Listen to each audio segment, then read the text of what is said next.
আগের ভিডিওতে তোমরা দেখেছো যে আমরা তারাপীঠে এসেছি পুজো দেওয়ার জন্য। তাই এখানে চলে এসেছি মা তারা ভান্ডারের কাছ থেকে একটা ডালা নিতে। এই যে দেখতে পাচ্ছ, এই ডালাটার দাম 50 টাকা নিয়েছে, মানে 51 টাকা। আমরা দুজনে দুটো ডালা কিনে চলে এসেছিলাম মন্দিরে। আর সামনেই মায়ের চরণ পদ্মতে এখানে ওই আলতাটা ঢেলে দিতে হয়, আর সঙ্গে খুচরো পয়সা। চলো এখানে মায়ের পুজোটা কেমন করে হচ্ছে সেটাই দেখে নিই।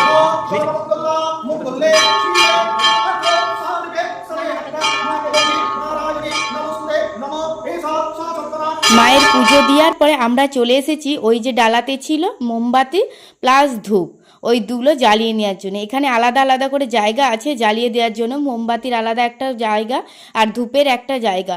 ঠাকুরকে চারিদিক থেকে ঘুরিয়ে দেখিয়ে নিলেই তাহলে আমাদের যা মানসিক আছে সঙ্গে সে যা লাল রঙের ধাগা সবাই বেঁধে দিচ্ছে, ওটা দিচ্ছে দোকান থেকেই।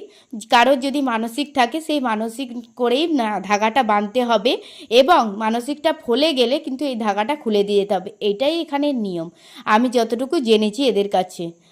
তারপরে আমরা চারিদিকটা ঘুরে নিয়েছি এবং ধূপ যেখানে যেখানে সিঁদুরটা দেওয়ার একটা জায়গা ছিল সেখানে সিঁদুর আর এবং শাখা পোলা ছিল, সেগুলোও দিয়ে দিলাম।